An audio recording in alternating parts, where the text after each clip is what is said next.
Assalamualaikum and good morning, everyone. Welcome to the 5th episode of Tap Talks, where we talk about the biggest things down to the small things and everything in between.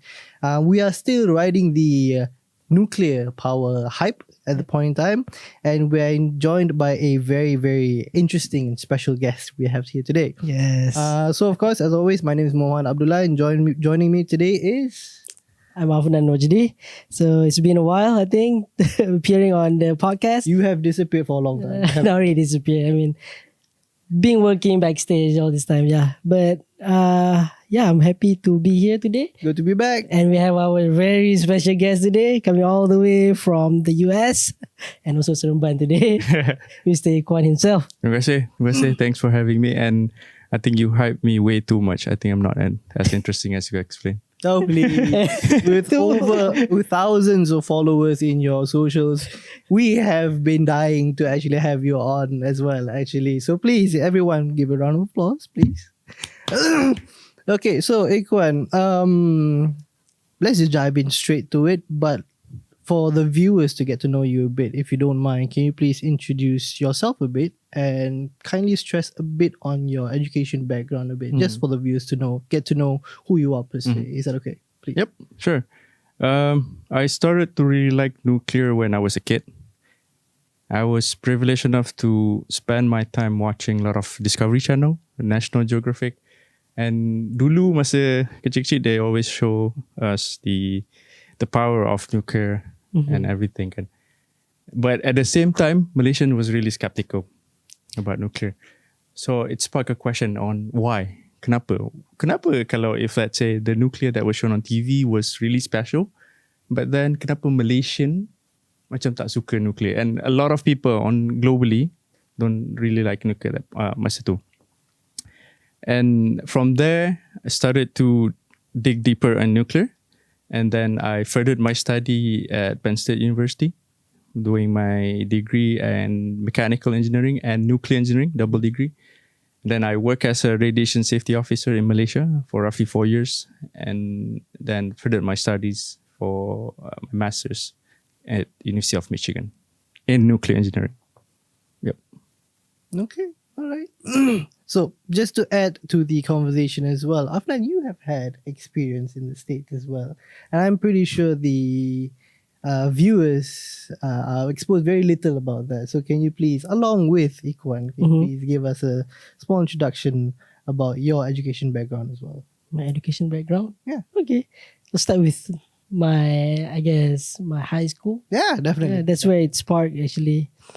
So all the way back to MRSM Taiping, Ansara. Yeah, I mean we had a lot of like the sirih Ganggang, right? That kind of event.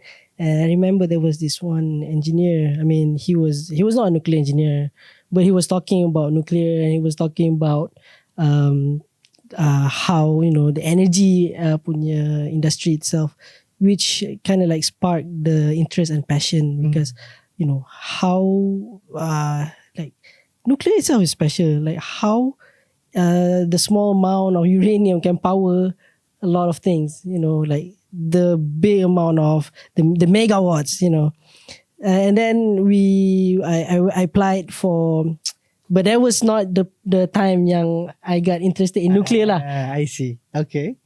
To be honest. I applied for nuclear engineering in Oregon State because it sounded cool, literally. Because there's no nuclear engineer. And I was really naive as that was like 17 years old, 18 years old. Understood. Not knowing how, the local punya scene on the nuclear industry itself. But then, as going to the program, learning about all this knowledge on nuclear, on physics, and it kind of like just grow in you, and you just the passion itself grow from there lah. Yeah. And that's when I did my nuclear engineering degree in Oregon State University, and then we also had a Triga research reactor in Oregon State, where I had a first-hand punya experience, kind of like working with the research reactors. But Oregon is a better place to be than comparing to, let's say, Pennsylvania. Really? Yeah. Really? So I mean, play Organ this said, game is it now, by huh? the Okay, coastal side? right? Yeah, I mean, Ah. the coastal side. By Yeah, the coastal side, you also have mountains, yes, I mean, in terms of that. and East Coast is definitely not that I mean, interesting. Pacific, there was no. It was quite far from the coast, right? Yeah, Yeah. yeah. You guys are near to all the cool places, though. New York, Philly. Somewhat, but if you love nature, then West Coast, Yes, and yes. Really enjoyed Yeah. all the yeah, hikings. yeah. there. But then, what about Dr. Abdullah? Oh yeah. Mine is a bit more grounded, if I may say. I actually studied SPM, just as most of you guys, in Johor Bahru, JDT. Woo! And after my studies into nuclear science in the National University of Malaysia, where I took my PhD right after. And shortly after, I was hired as a nuclear engineer consultant in the workplace that I currently am still, and which brought me here basically.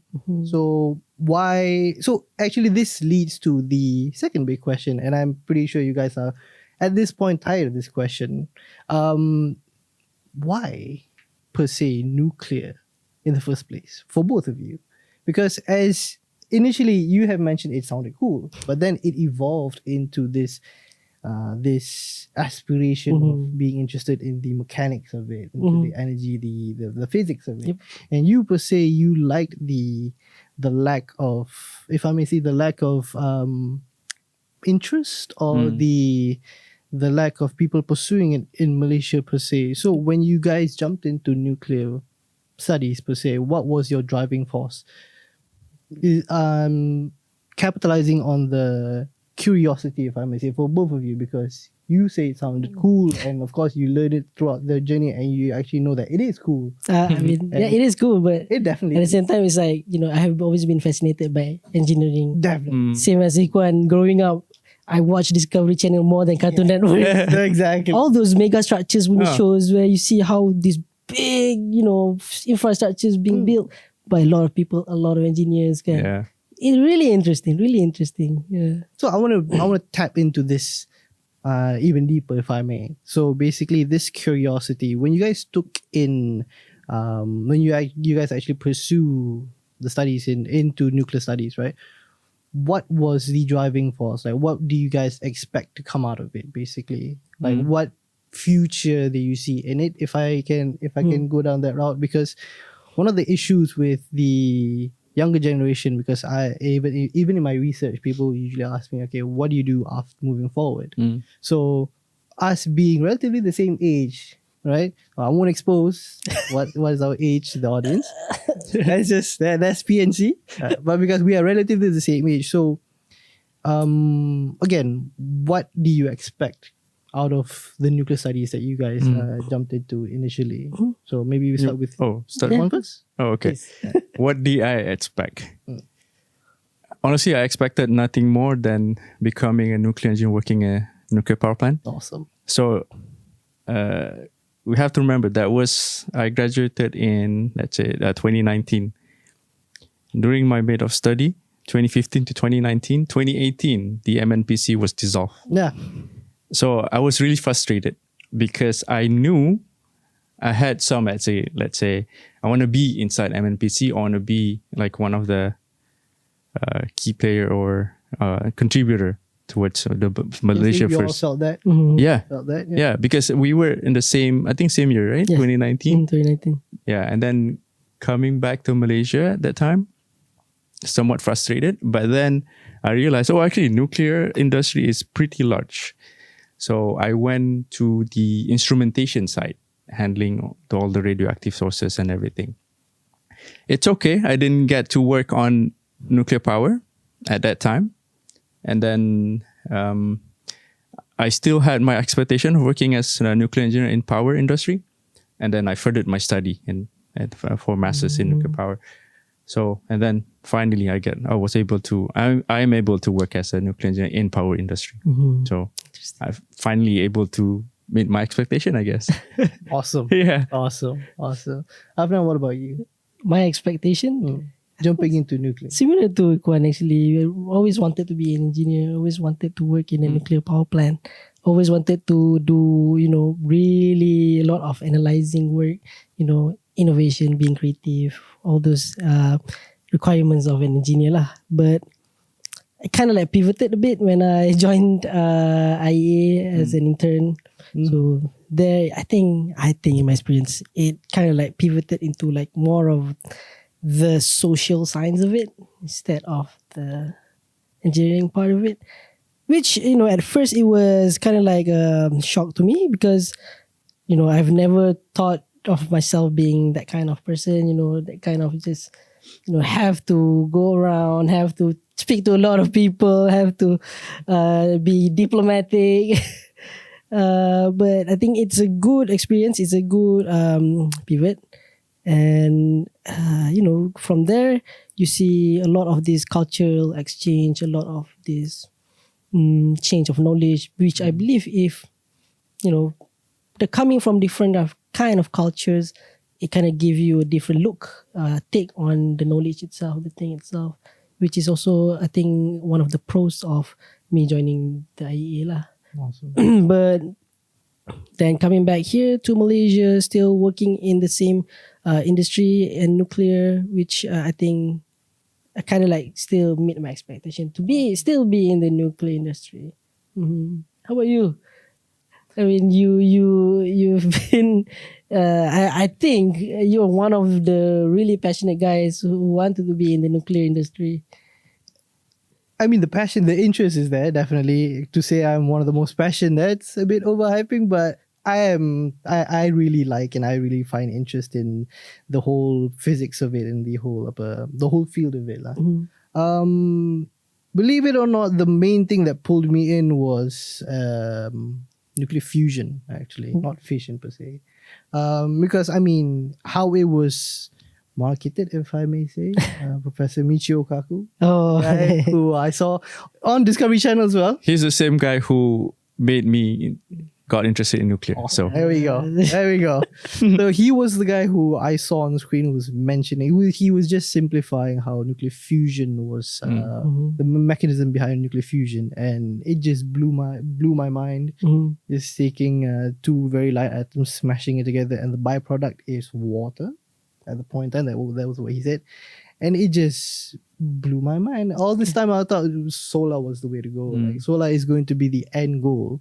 Not to discredit solar in any shape or form, but basically at the point in time, it is still a growing industry and a growing technology, in which nuclear and especially fusion as well still is. But at the end of the day, when we want to talk about long-term security, energy security, and long-term sustainability and affordability to that, actually, looking at the end game of it, fusion might be the way to go. Hence, setting that goal, that far goal in mind, you know what, why not just jump into this field? And here we go. Here I am, basically. That's what I was like. In the US at the moment, I mean, of course, in Malaysia, the fusion growth is quite really slow. I mean, in the US, I mean, we know a lot of startups are looking into fusion. What do you think, like at the moment, the rate of the growth in that interest of fusion? Yeah, we must know. Firstly, in the US, they encourage startups and encourage innovations. I'm not saying that Malaysia doesn't, but there is an environment where people can just go there and you can say that living the American dream. Yeah. There we go. In terms of this fusion startup, because of the amount of money, amount of funding that they have, they are doing, I would say, pretty great right now, as of now. That's it. Because if you have money, you can do anything, right? So even if you have a somewhat, let's say, pardon my language, idea, but if you have money, you can build the idea from scratch and then improvise it, improve it, and make it better. So same thing with fusion. The idea is really great, and if you have money, just like if you're in the US. You have a lot of funding from DOE, from DOD, from, let's say, from private investors.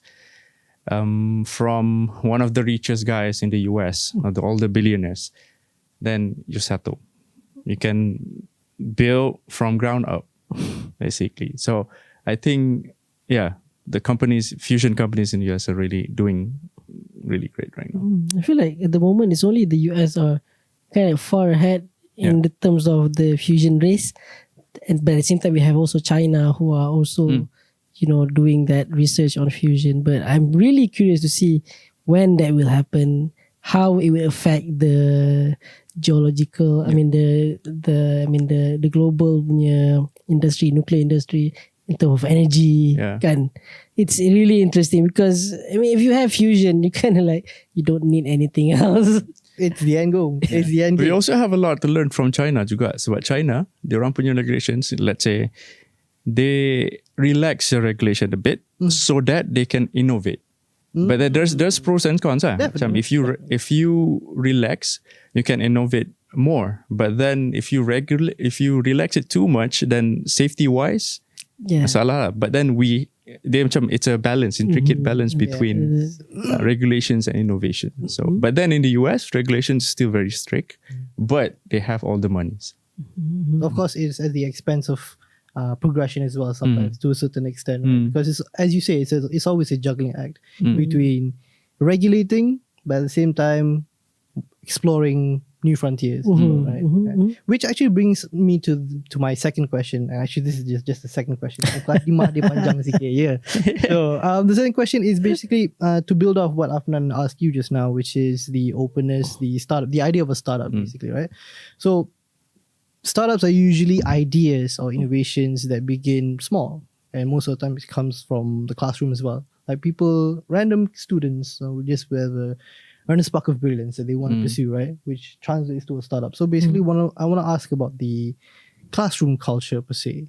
So in the US, basically, what was when you went there, or both of you guys, when you guys went there, what was the first impression that you got that took you back, if I may say, because both of you guys actually had footings in Malaysian education first, then you branched into the US. So what was the first thing that really hit you pretty hard when you studied abroad in the US, per se? You want to go first? Okay, sure. I think the most obvious is the culture in terms of the academic culture in the US. I mean, in Oregon at least. My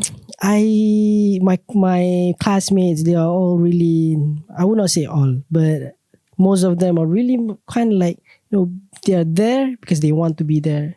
It's not like they are there because they have to be there. You feel like it. Maybe it could be different, but in my opinion, I feel like they all want to be there. Like they all really love this topic, and they all really want to do something about this topic. I don't know, it's kind of like give you also the lecturers, they give you the freedom to kind of like innovate. And we also have this I think it's the office hours. I think that's the same here in Malaysia also, like the office hours, same thing, where basically a time for students to meet up with the professors and have a discussion on the topic or on any other topics. And one thing that I find really interesting is how, it's the same in Malaysia too, I think, how passionate the teachers are. Like, at least in my professors, they are the kind of people who, you see those videos, the professor are like, doing all these crazy experiments and all that. And we had that in Oregon, which made education fun. Awesome. Yeah, I think that's it. That's my take. Okay. Yeah. Ikhwan, what about For me, what I learned is from the American culture, the one thing that I learned the most is learn to speak up. Okay. Even though you do not know a lot of things, Okay. but learn to speak up. From there, you start to build the idea of, let's say you don't know this from A to Z, you don't know the part of C. But if you start to speak up your mind, your idea, that's when you started to, somebody has this opinion about something. And then I take that opinion and then I started to gain some understanding on the C part. Yes. So that's what I learned from the American culture. Although sometimes they tend to abuse it. So they tend to say a lot of things. But yeah, that is one thing that I really learned. And I took it literally. I created my TikTok account and I started to speak up. And that's when I started to learn also a lot of things about why Malaysia in the first place didn't really like nuclear. So it kept me grounded. And from there, I started to advocate nuclear in a way that catered towards Malaysia. So maybe Malaysians, they're scared of the nuclear waste. Why are they scared of the nuclear waste? Okay, and so and so and so. So try to answer in such a way. And then from what I noticed, we lack in terms of communicating the complex idea and turn it into uncomplex. Because let's say if you take, for example, if I say this mug is hot, you do not know for sure if it's hot until you touch it. Yep. The thing that makes you scared is because you don't understand it that it's hot, right? Yes. And you're afraid of touching it because you think it's hot, but then you never know for sure if it's hot until you touch it, right? So moral of the story is you have to learn, but in order to learn, there's no one taking action in educating the public in trying to uncomplicate the complicated things. So that's what I learned. Awesome. Yeah. And that really translates to the effort that you're really putting into really spreading the message about nuclear with your TikToks and YouTube videos and YouTube shorts and so on and so forth, right? Which has garnered a lot of views actually, because we are basically doing this similar stuff on a different front, and there are things that we're learning from you directly as well. Yes, of course. Definitely. So we have you here today. Exactly. It's an honor as well. So actually, a leading question that branches from that, actually, I would like to ask is with regards to the openness of, from both of your point of views, the openness of the public. When I say public, I'm referring to the US citizens as well as the Malaysian citizens, right? Because you mentioned just now, we are lacking in the front of the elaboration of complex ideas into simplified layman terms. So with regards to the openness of how US does it, how does it differ from things in Malaysia per se? Like maybe if I can really put it into words, right? How could it then be emulated from your point of view? Because I definitely have to agree, and this is of course speaking from my personal experience as well, because I may have a PhD, but sometimes when people ask me simple questions, I do find difficulty in explaining things in a more public friendly format, because we know the technical side, but to really boil it down for the public who maybe are not necessarily more in tune or are inclined to the technical stuff, it's going to be slightly difficult. So what are your comments on that per se? On the I have one comment. Time is your best friend. So if let's say you have one question from the public, you know the answers really well, you know all the technicals, but let's say this one public or all the publics, they don't have a background in technical. With the time that you have, spend some time trying to uncomplicate that complex thing. So some of us will tend to rush to an answer, try to answer it, but then we never think about, what would the other person understand? Would they understand the message that I'm trying to convey? Because the issue that we have right now is we tend to rush things. But then because we have, not to say that we have all the times in the world, but then because in social media per se, it's not necessary for you to post it within 24/7, within 24 hours limit, right? So use the time to try convey the idea, the message in layman terms as possible. Or have someone from the non-technical background do some checking if let's say they understand the point, and that's it. Yeah, that's what I did. And interestingly enough, because my wife has been doing a lot of the checking. Yes. Because she's not a technical background. Okay. And So if let's say I say one thing, oh no, tak faham. Oh, I'll reject. Okay, Right. all right. It's a whole process of, let's say, okay, they don't understand it, or she doesn't understand it, so they will likely not understand it. So it's some process of filling out which one is the best. So step 1, get a wife. Step one, get a wife who are able to criticize you from A to Z. Oh man. all right. Yeah, I all right. think Awesome. There is one really big issue actually. Trying Getting to a wife? no. Oh yeah. Yes. Took me a while. So you want? Took me a while. Oh man. Yeah, I think trying to make it layman, like, because we understand it, and trying to make other people, because it takes us 4 years to understand it. Took us 4 years to understand it. So who gives us the right to think that they can understand it in just a few seconds? Betul. Definitely. So I think that's why I like Ikhwan's punya videos where he shared it's in layman's terms, people can easily understand it. And then to quote like our recent videos with Dr. Azrudi Mustafa, who's also really good speaker on this topic, Wonderful. where he explained it in really layman's terms and really local accent. Anya. Ayam panen.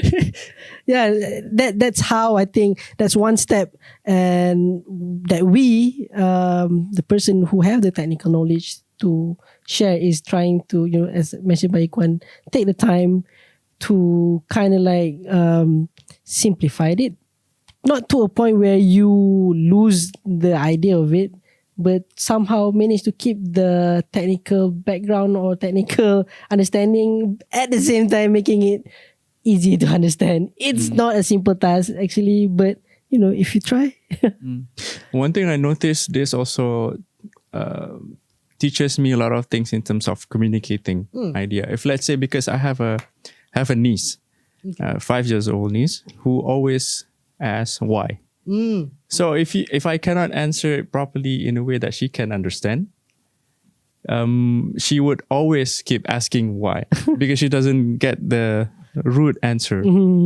So the whole thing teaches me in a way that, okay, not everybody has the same understanding of the world with you. Betul? So in order for you to make people understand you better, you have to communicate in a way that they can understand. Betul. Right? Definitely. So this whole thing teaches me that thing specifically. It's so interesting that you brought up the story about your niece, because me and my wife, she's an engineer, she's a quality engineer. And when she goes off about her work and with all the technical acronyms and so on and so forth, I get lost. Yeah. So there's a game that I like to play with her actually, and it's a lot like what you said just now. I will tell her, okay, explain it to me as if I'm 10. I will just say that, and she will spend. It's either she can do it or me. Most of the time, it's me. I'm a slow processor, I guess. Intel Pentium. So so I just have to tell her like, okay, explain it to me as if I'm 10. So she will spend some time, and exactly what you said. She'll boil it down to a bite-sized chunks that can really pick it up bit by bit, because it goes back to the idea of when you're explaining complex things, you are desensitized to it, you are normalized to it. You know it inside out, but to the receiving end, they are not particularly familiar with it. So the concept of explaining to someone as if they're a child actually really helps, personally for me, which is very interesting that you bring up the topic of your niece as well. All right. So we've covered inside the classroom, the topic about inside the classroom. Let's look at the topic of outside the classroom. So in terms of your peers when you guys were studying, right? So how were they towards the topic of nuclear outside of the classroom? Because of course, where we are in a specific setting, our views tend to be aligned with everyone else. But when we are at home or we are just hanging out with friends, our views usually changes to our own perspective, individual views. So how is it like with regards to your friends or your peers back in the US, back in I the see. US studying? The both of you. Back in the US. Back in the US, yeah. Oh, so basically their view on the topic itself Outside of the classroom. outside of the classroom. I mean, in Oregon, at least where I was, it's since we are already living near the research reactor. I don't think anyone had any issues with it. There was I think I was looking back at the history, and I did not find anything that's kind of like a demonstration on, oh, let's not do this, let's not build this. But no, I think they kind of like in Corvallis, the city itself, they kind of like just accept it. I think they are well educated on it, since it's also a university city, a college city. And we fun fact, research reactor, the Triga research reactor in Corvallis in Oregon is where is the birthplace of the Malaysia first few nuclear engineers and nuclear research reactor operators. Yeah. The pioneers, basically. The pioneers, yeah. I see. That's where they had their early education on research reactor. Awesome. So you're continuing the legacy. Kind of. I think so. Maybe not. Well, Yeah. technically, Malaysia is still in the proceeds of actually establishing our own nuclear power program. So you are still considered the pioneer as well. Yeah. And in both of you guys, People right? say third time is the charm. So. Third time. There we go. Interesting. He read our files. We have something in the works with regards to that as well. Stay tuned, everyone. But yeah. People actually, I definitely agree. Third time's the charm, and this is actually Malaysia's third attempt. So let's see how it turns out. Ikhwan, what about you? What's your views on your peers outside of the classroom? How would they behave? Yep. So during that time, it was after Fukushima. Oh, So okay. 2015, right? Awesome. All right. The sentiment was, I would say, not majorly positive, but also not that negative as well. It's a mixture of both. Okay. So obviously people who are in the nuclear industry would totally be positive, but people outside of it, completely against it. That's when I started to notice a lot of engineers within the nuclear industry started to speak up because a lot of publics do not know exactly what's going on within Yes. nuclear industry. Is In it the really US. that? Yeah, is it really not that safe? What's going on inside it? We do not understand a single thing. There were no single communicator like Dr. Michio Kaku, who had the courage of explaining, actually there were a lot of misconceptions about nuclear power. And then that's when we started to see post-COVID, the narrative change, right? And then after Fukushima, Japan started to actually, and then a lot of citizens in Japan initially say that, we don't want nuclear. Now a lot of them started to realize, okay, we need nuclear in our energy mix. And then a lot of Germany now, diorang U-turn because they started to realize, they needed nuclear when they in first hand diorang decommissioned the nuclear power plant. So yeah, after post-COVID, that's when I started to realize the narrative changes a bit. Yeah. See, that's why Ikhwan is the best person to ask regarding this. How the US or outside of the university punya settings, how the locals are, So I when I was there, I feel like everyone was okay with nuclear, even though we know that it was like the one in Vegas, the waste punya. The waste disposal in the areas that had a lot of public issues. There's only one or few things I remember lah, but I am quite surprised to hear that. Not quite surprised lah, but I know, of course, there is some people who don't like nuclear in the US. Yeah, and itulah macam while working in the US, you are in a nuclear engineering company, right? How about the locals in, let's say, in your area, the thoughts and the views on nuclear? Well, I realized one of the way in understanding how the locals perceive nuclear is go to Google review. Let's say you type in Holtec International, where I work. You go to Google review and see the comments. And if you see the comments, they will say exactly what they think. about nuclear. They will say, "Oh, Holtec is dumping nuclear waste in the Delaware River." Oh. Although we don't have any nuclear fuel, we don't have any spent nuclear fuel there in our facility. We only designed the dry cast. We only designed the small modular reactor. So it's funny because it happens, right? That's when you started to think, oh, why would be this such a case? That's when you started asking questions and you realize that is the weakness within the nuclear industry. We did not communicate well enough towards the public.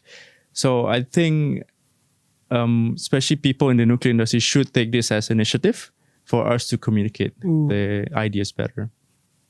Okay, disclaimer alert to both hosts actually. I'm going off script a bit, so if you guys don't mind, then please entertain me with this one question. What you mentioned just now, it goes back to the idea of fear mongering, and we've heard this word being thrown around quite a lot, especially in the nuclear field, because again, people are not really inclined to what is actually happening in the industry as well, which leads them to make either assumptions or take rumors and stereotypes exactly as they are. So in your personal experience of being a content creator in terms of the nuclear front, how do you tackle this idea per se? I will extend this question to Afnan as well, because he is currently the one managing most of our socials as well. So most of the responses will be channeled through him, and I would like to know the framework that he's employing as well. So before we get to Afnan, Ikhwan, what about you? How do you tackle this fear-mongering culture that surrounds not just nuclear, but most other industries in the people? Yep. What I notice is just to talk about it. Just if Brute let's force it. not brute force it. just talk about it. Let's say now, like we're doing right now, we're talking about nuclear. There would be one day where people who do not know anything about nuclear and started hearing, oh, okay, what is nuclear? Okay, and started doing the deeper digging on what is nuclear exactly. At first, probably they would be scared. But then when a lot of people talking about nuclear, that's when they started to jump into the hype. Just let's say macam pisang cheese. Okay. Hey, right?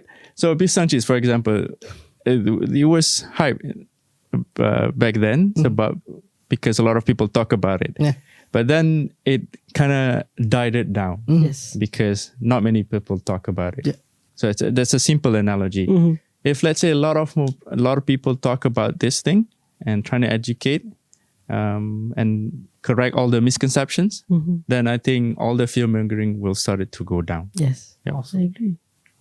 And I think that's also a lesson learned for, let's say, Malaysian government or other private sectors or Malaysians as well to, communicate and talk more about this. Awesome. Yeah. Awesome. What was the best comments or I don't know, anything interesting from your comment sections? Interesting. One of the most interesting thing is we do not have nuclear power is because the US controls us. I mean, in a way, it is true because we have to sign 1, 2, 3 agreement, right? Because all of the nuclear reactor technologies is technically under the legality of the US. But then that's not the case. It's not, because people tend to relate nuclear power with nuclear weapon. Correct. So in a way, they're trying to relate, we don't have nuclear power because the nuclear weapon guys, with all the country would have nuclear weapons, trying to control us so that we don't have this technology. But then that's not the case. In IAEA specifically mentioned that they emphasize the exchange of technology for the safety purpose, peaceful purposes of nuclear technology other than nuclear weapons. So it's kind of ironic. Then that's where we have to step in and educate the public. Understood. Yeah. Understood. Yeah. Afnan, what about Yeah. What about you? What do you guys see in comments that kind of funny or interesting? One is, I think it's the case in Bukit Merah. Okay. Yeah, Alright. there was a heavy comments on that, and borderline really a strong fear mongering. But I don't want to deny that the mishandling of the waste back then kind of like led to a bad impression towards the nuclear technology itself. That's where I see we have to not just educate the public itself. It's also the agents, the bodies, the media outlets have to be educated on this front. But yeah, and this is one of my colleague who back in the IEA, he's a 70 years old dude. He's like, growing up, I always avoid these journalists, these news people. They're like, they're stupid people. Why do I have to talk to them? They don't know. They don't understand this. And he told me that's not the way we have to do it. You have to take your time, as mentioned as Ikhwan. Take your time, really talk to them, like make them understand, because they are the source of the news, at least back then. But now we have social media, and we have everyone have a say. So we have the responsibilities to make sure the message that we're trying to give out is accurate, is not misleading, and also not fear mongering. Okay. Yeah, Alright. completely agree. Kan? Yeah, definitely. So I think I am familiar with the post that you are mentioning with regards to Bukit Merah as well, and I mean, things happen. Yep. Things definitely happen, and it's the incidents that sometimes that we least expected, like as you mentioned, Fukushima, and they have taken consideration with regards to natural disasters, but things still happen. Yep. So, but at the end of the day, it is what you do with those incidents that really matters the most. Yes. How you build moving forward. So awesome. That's how you build the steps. That's where you learn, how to move forward. Take example, the Radium Girls case. Oh, okay. Yeah. You know about that? The Radium Girls. Don't think I think it's a watch punya kilang. That incident. Yeah. Okay. Yeah. So All right. that's where education is important. Definitely. Definitely. Yeah. And also, while we're at it, it's also important to emphasize that the safety attitude, safety culture that should ingrain with nuclear. So that's true. We educate the public that, okay, there's a lot of misconceptions surrounding nuclear. And let's say Fukushima happened because of natural disaster and everything. But then we do not disregard safety culture. We have to emphasize, especially for the public, to cultivate this culture inside every one of us. Yes. So not just the engineers, but also the public. So that is also the thing that I think we should strive for in order to change the way Malaysians see or the way Malaysians behave, especially, so that we can, we always have this notion that, if let's say gerai nasi lemak pun kita tak boleh jaga, tak boleh maintain, what about nuclear power, right? Yes. So it's a chicken and egg problem. So if we do not start the effort and do not start the action of building nuclear power now, sampai bila-bila we don't have that kind of attitude towards safety culture. Safety culture, yes. I mean, we have seen great success with Petronas. Yes. True. I mean, running since 1970s. True. Safety-wise is really great. One of the top leading company, right? So Definitely. yeah. What about nuclear? We can do it. So We've done it before. We can do it again, right? Yeah. Right. Yeah. Definitely. And Awesome. it's like, I just want to add, it also goes to, the players who want to be involved in the nuclear industry, as it is growing right now in Malaysia. And I think a lot of players would like to be involved because there's money in it, of course.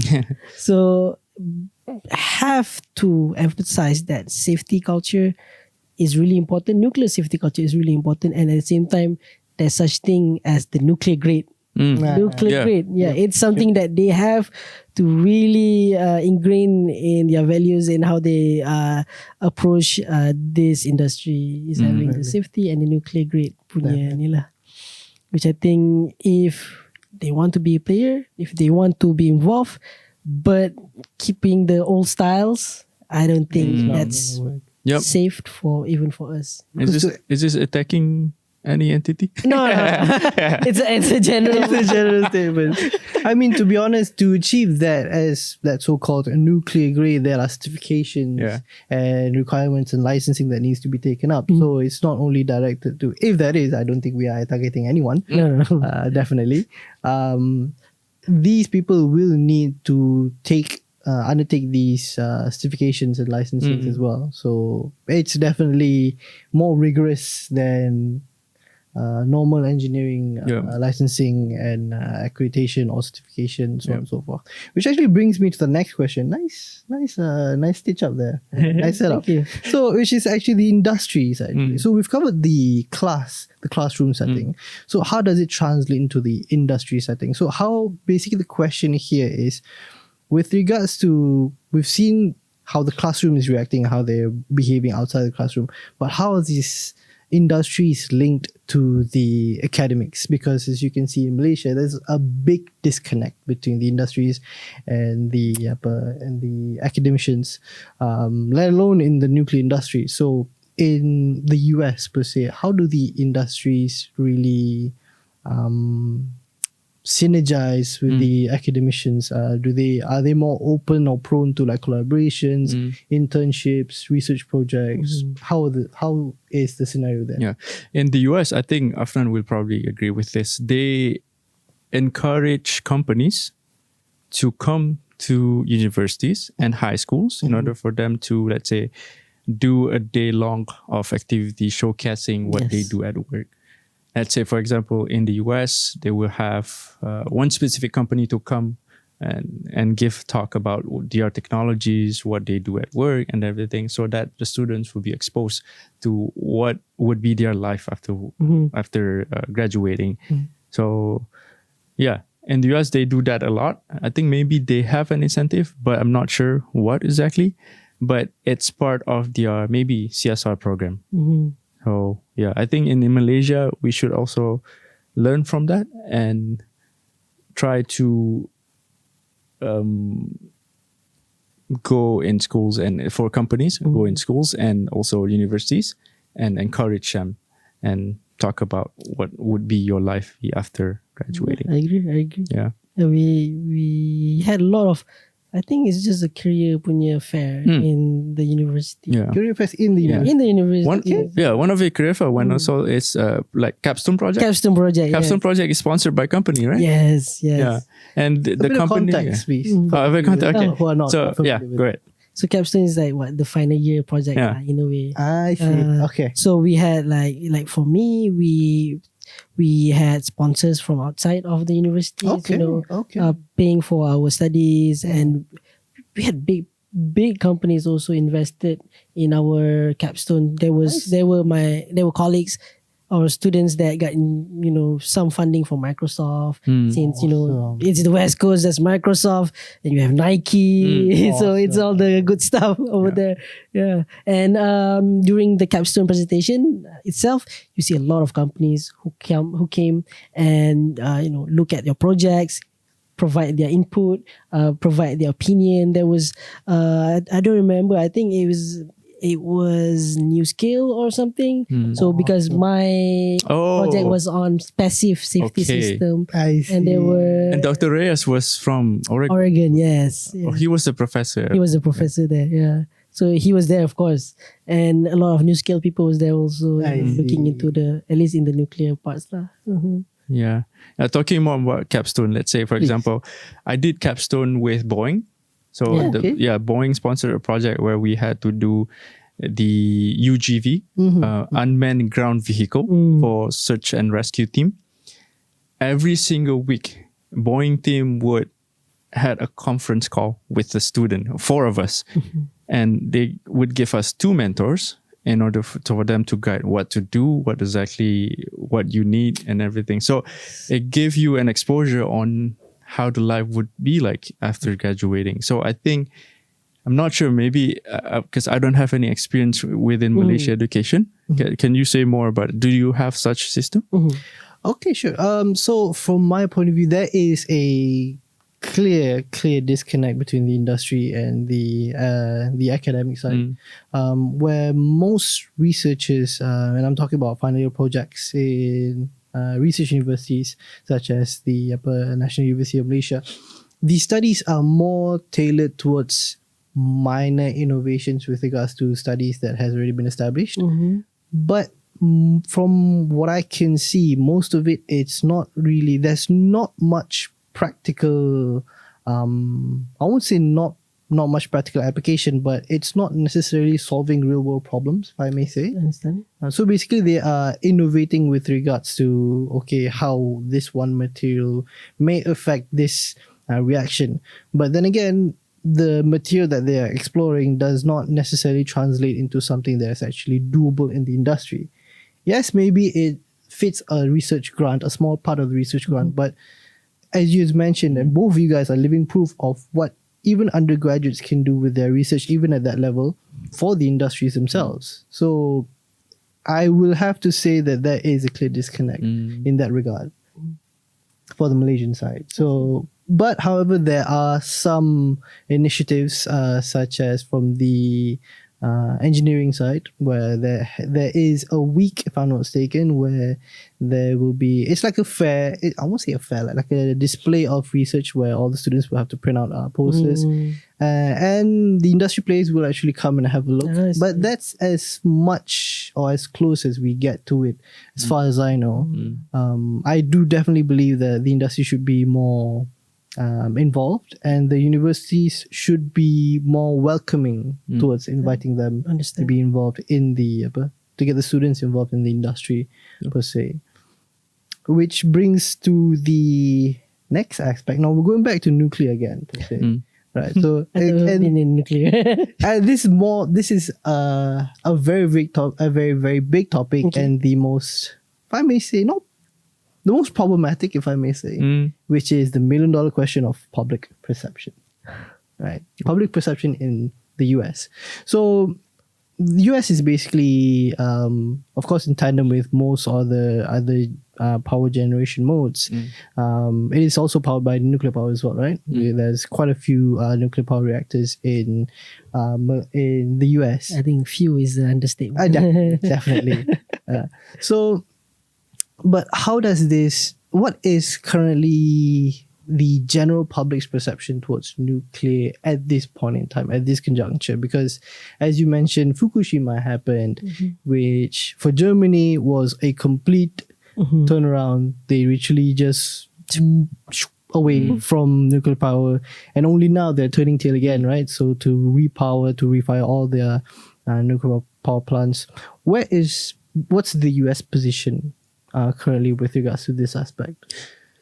They did a study previously, I think a few years ago, investigating the public perceptions of nuclear power in the US. Okay. Most of them, in the age of us, let's say from 20 to 50 years old, or let's say 45, most of them positive. However, and there's a there we go. That's what. However, most of the higher, let's say, how do we say it? Old people, not too old, but then let's say 50 and above, they tend to have a negative perception towards nuclear. And this begs a question to why? Because it was ingrained in their memory because of the Fukushima accident, 3 Mile Island, and the Chernobyl by the media that was portrayed to them, because you have a lot of movies portraying all the disasters that would happen if you have nuclear power in your backyard. So that's one of the things that shows you exactly what you need to do in order for you to improve as in moving forward. So you see that, okay, the media plays a huge role in people's mind, people's perception towards nuclear, and what do we do with it? That's when a lot of people step in and try to use media in order to convey the message about nuclear. So currently, what I could say in the US, it remains positive, but then some would still be negative towards nuclear. Yeah, I would say maybe 65% or 70% of them agree. But of course, you can Google and they have this study. So yeah. And what about the trend in Malaysia? I think they did publish some study in 2018, but what about it recently? I mean, public perception has always been a continuous study in Malaysia, honestly. Even since before MMPC, during MMPC, after, and now with the arrival, if I may say, of the new Nebio. Yeah, so the perception has definitely shifted over the years, from my point of view, that is. Even a colleague of mine, a fellow student of mine during my undergraduate, she actually did a survey with regards to the younger generation. And when I say the younger generation, I'm referring to the primary to secondary school kids. That is definitely a huge difference as compared to the data collected like a decade ago. So it clearly shows that the newer generation is more open to the idea. And it's interesting because you brought in the idea of the media as well and people stepping in. And I do believe that that is currently one of the most, if not the most, vital components in this realignment of public perception. Because, yeah, the kids nowadays are more exposed, or the information is really more readily available for them. So which definitely exposes them to not only the cons but also the overall pros of nuclear power per se. So yeah, I will definitely have to say it's an increasing graph, if I may say, on the general public, especially with the younger generation. But the trend of the older generation is, I would have to say, is still similar with the US. They are more inclined to see the past incidents. And it's the same trend for that.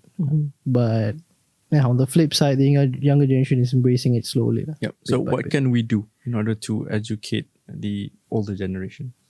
What can we do? Because let's say, this is going back to psychological level, right? If let's say you hold to one belief for such a very long time, it's hard to unlearn. Yeah. Right? Yeah. So how do you educate the older generations to unlearn it and learn new things? I don't see this question. But yeah, it's a question that's worth Definitely. Having a change in perception. Yeah. Definitely. Okay. So a very interesting one. You want to? That's a really hard question. You wanna throw this one first? Okay. All right. So from my point of view, it's definitely true. It's definitely true. I cannot agree more with regards to believe in something long enough, it becomes true. Yeah. That's a very, very scary sentiment, honestly. Yeah. So just now, with regards to the question of what should we do as well, I mentioned the word brute force and both of you guys were laughing, right?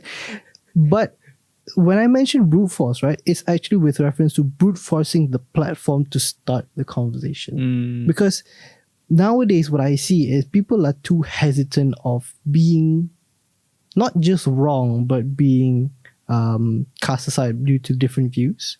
So, and I think that primarily revolves around the idea of the fear-mongering side as well, because if you are seen to side or be more inclined to the view that people are more afraid of, you are more inclined to be pushed aside. Yes. Which I believe is not necessarily the right idea when we are exploring new ideas. So when I say brute forcing, you have to establish a platform to talk about it. And of course, when you establish a platform to talk about it, you need to talk about it and not strong arm it. That's a clear difference. Where, like, when you do your own platforms, right? When you do your own content, you don't shove it down people's throats. Right? Yeah. What I'm saying is it's take it like it's gospel, you know. And that's definitely not the case. With as you can see right now, like TE, what we are doing is we want to set a platform to not just educate. That's not necessarily the main primary objective. Is to inspire curiosity and set the stage for people to talk about it. What we say primarily is not always the right thing, and people can always rebuttal Betul. in their own perspective, and we welcome it as much as possible. So to go back to your question, what should be done? It's in the aspect of laying down as much platform for people to just tackle the issue head on, regardless whether their knowledge with regards to the issue is big or small, in depth or surface. Just start talking about it, and the rest of the public or the rest of the professionals or the experts will do the rest. They will start filling in these gaps. Yep. And at one point, you can just see all the information will just be coherent and just tell a long drawn story of whatever it is that you want to know about it. Yep. That's my long-winded answer, if I may say. No, I Yeah. completely agree. Yeah. Yeah. Same goes to what Ikhwan said just now lah. Definitely. Like, it takes time. It takes time, definitely. I have But to agree with that. The conversation have to start. Yes. Like Yeah. it has to be discussed, like it or not. If it's if the opposition is really strong, I mean, you just keep on try to accommodate. Like have a discussion. That's how you get things solved. Have a discussion. Try to brainstorm it. Try to find the light at the end of the tunnel. Yeah. Awesome. That's true. Yeah, because we move as a society. We don't move as individuals, right? There we go. Yes. So the society on average have to improve, not just us. Yes. Right. Yes. As the Totally saying, agree. as the saying goes, apes together strong. Yeah. So, but I definitely agree. Jokes aside, I definitely agree. A society must build together. Yeah. The moment there's a disconnect in in one part of society, it will just start a chain reaction that collapses everything. Chain reaction. A chain reaction There that will definitely disrupt everything. Awesome. So now, I mean, sorry. please. Just take the idea of the internet. Okay. Like, people are so scared of the Y2K, of the change in number whatever lah back then. Kan? I mean, the internet itself has brought or keep on bringing a lot of benefits to mankind itself. Definitely. So it's something to be embraced, or at the same time, as a society, have to improve or have to have a better understanding on the topic itself. Yeah. And now the new internet is AI, which is definitely a whole kind of worms in itself. It has its own pros, but definitely has There'll its be a own. different. That is definitely video. a different video, definitely. But still, going down that route, it's the idea of evolution and using the right equipment at the right time, basically, to build a common goal. That is the most important rule, I think, from my Or point of view. have a common enemy. Trauma bonding.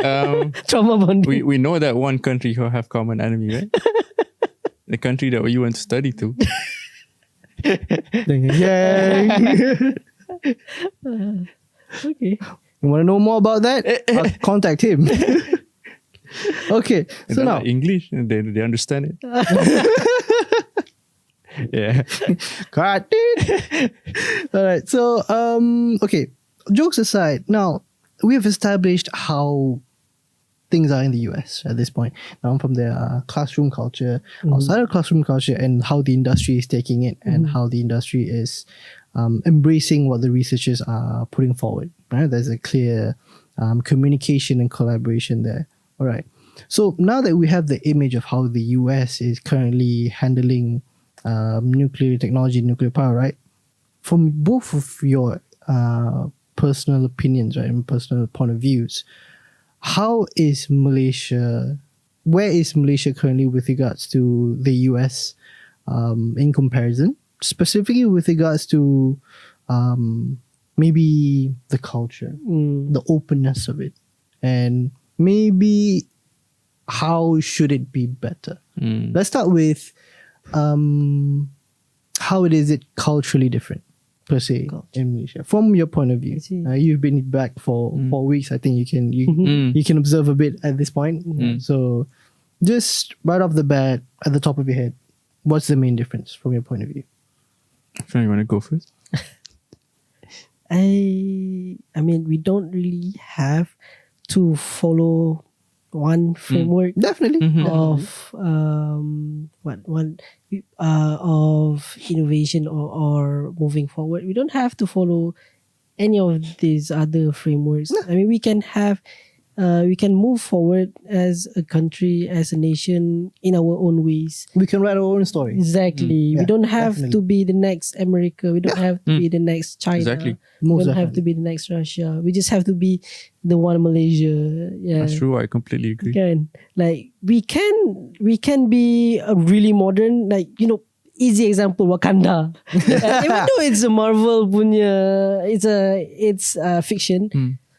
But you know, the idea of them being so modern, so futuristic, so innovative and everything in their own terms.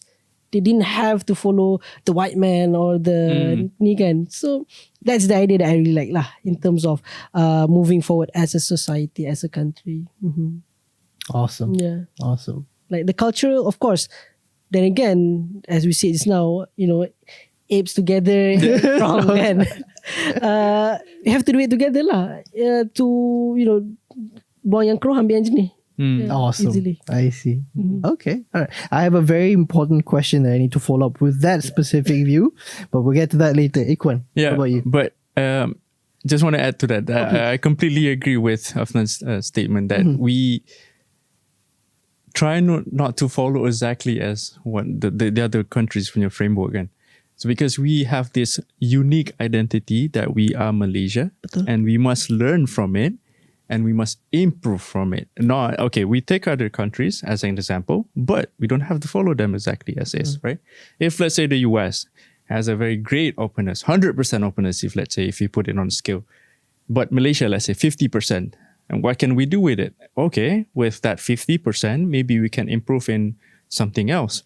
Maybe Malaysia is not open to the idea of having nuclear power. That's okay, but how do we make it Malaysian become more open in a way that caters towards Malaysians, right?